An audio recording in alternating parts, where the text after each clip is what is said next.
yang terkasih dalam Tuhan, kita kembali lagi belajar firman Tuhan lewat suara gembala yang akan kita dengar pada hari ini.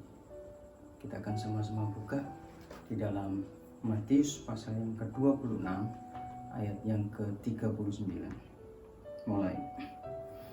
Maka ia maju sedikit lalu sujud dan berdoa katanya, "Ya Bapakku, jikalau sekiranya mungkin, biarlah cawan ini lalu daripadaku, tetapi janganlah seperti yang ku kehendaki, melainkan seperti yang Engkau kehendaki."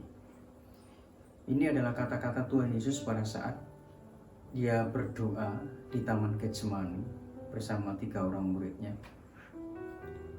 Ya, kata-kata ini diucapkan oleh Tuhan Yesus pada saat dia mengalami pergumulan yang luar biasa, karena saat itu persiapan untuk dia akan ditangkap, dihukum mati, disalibkan, ya. Dan pergumulan yang luar biasa ini akhirnya keluar sebuah ungkapan, sebuah kata-kata yang ditujukan kepada Bapa di surga, yang isinya ini, "Ya Bapakku, jikalau sekiranya mungkin, biarlah cawan ini lalu daripadaku, tetapi janganlah seperti yang ku kehendaki, melainkan seperti yang Engkau kehendaki." Mari saudara, kita akan belajar banyak tentang kata-kata yang diucapkan oleh Tuhan. Pada saat itu Tuhan Yesus dalam kondisi sebagai manusia 100%, juga dia Allah 100%.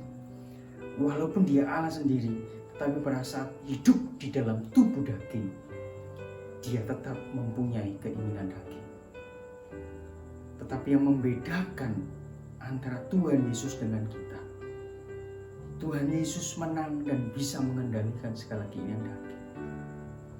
Tetapi kita kadang juga menang. Nah, disinilah kita mau belajar bersama-sama. Sebetulnya lewat kata-kata ini Tuhan mau mengajar kepada kita bahwa kita yang hidup di dalam daging ini sebetulnya kita mampu dan bisa menggenapi setiap rencana Tuhan di dalam kehidupan kita. Dan Tuhan sudah berikan contoh pada saat dia berdoa di Taman Getsemani. Pada saat itu keinginan dagingnya berkata, kalau sekiranya mungkin, biarlah cawan ini lalu daripadaku. Dengan arti kata, kalau bisa dia nggak mengalami kematian yang akan dirasakan, mati di kayu salib, diolok, dipukul, dihina, disiksa dan lain sebagainya, sampai dia mati kehabisan darah. Dagingnya bicara demikian, tetapi apa yang dikatakan? Tetapi biarlah bukan seperti yang ku kehendaki, melainkan seperti yang Bapa di surga kehendaki. Demikian juga lah di dalam kehidupan kita. Kalau kita mau menggenapi setiap rencana Tuhan di dalam hidup kita, kita mau belajar lewat kata-kata Tuhan Yesus di Taman Getsemani. Kita hidup sebagai manusia, ada 2 keinginan. Nah, saya akan beri judul khotbah saat ini, keinginan yang berbeda. Ya. Antara keinginan Tuhan dengan keinginan kita itu jauh berbeda, saudara. Ya, jauh berbeda. Dikatakan ya, kita akan mulai dari yang ruang lingkup yang kecil, keinginan. Ya, kita akan baca di dalam Galatia pasal yang ke-5 ayat yang ke-17. Sebab keinginan daging berlawanan dengan keinginan roh, dan keinginan roh berlawanan dengan keinginan daging. Karena keduanya bertentangan, sehingga kamu setiap kali tidak melakukan apa yang kamu kehendaki. Di sini dikatakan keinginan daging berlawanan dengan keinginan roh. Ruang lingkup yang terkecil, sebuah keinginan. Jadi kalau kita masih hidup di dalam tubuh manusia ini, kita pasti punya keinginan daging. Dan masalahnya saudara yang terkasih dalam Tuhan, bahwa keinginan daging ini selalu bertentangan dengan keinginan roh, selalu bertentangan dengan keinginan Tuhan, selalu bertentangan dengan keinginan Bapa di surga.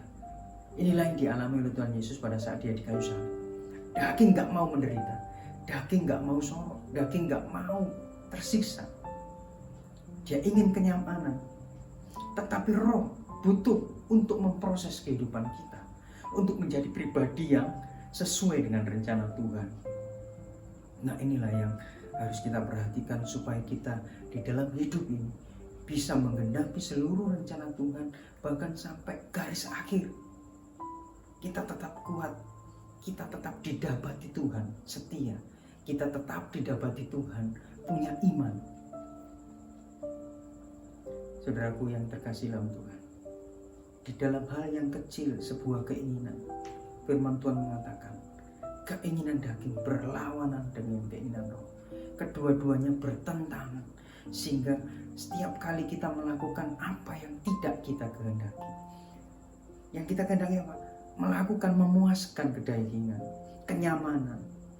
Ya, salah satu contoh, inginnya kita membalas perbuatan jahat orang lain kepada kita, tetapi firman Tuhan mengatakan balaslah kejahatan dengan kebaikan.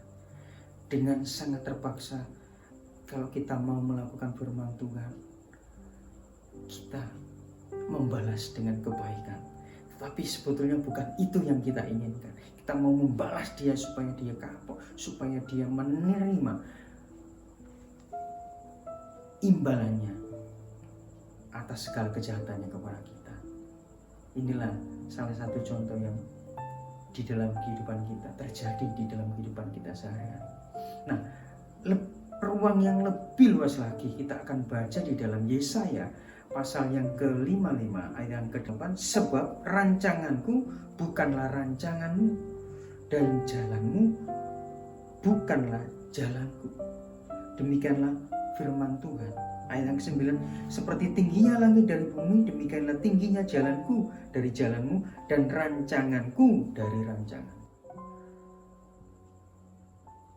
Ruang lingkup yang lebih luas lagi tentang rancangan kita, rancangan pendidikan kita, rancangan masa depan kita, rancangan rumah tangga kita, dan lain sebagainya. Bahwa apa yang kita rancangkan sebetulnya bukanlah rancangan yang dirancang oleh Tuhan. Seperti tingginya langit dengan bumi, demikianlah perbedaan rancangan kita dengan rancangan Tuhan. Loh, terus kalau demikian apakah kita tidak perlu punya rancangan? Boleh kita merancangkan, tapi kita kembalikan lagi kepada Tuhan. Kita hadapkan seluruh rancangan kita, rencana kita kepada Tuhan, dan kita minta pimpinan Tuhan. Apa yang harus kita lakukan? Ya. Dari mulai keinginan sampai rencana masa depan, perbedaannya luar biasa.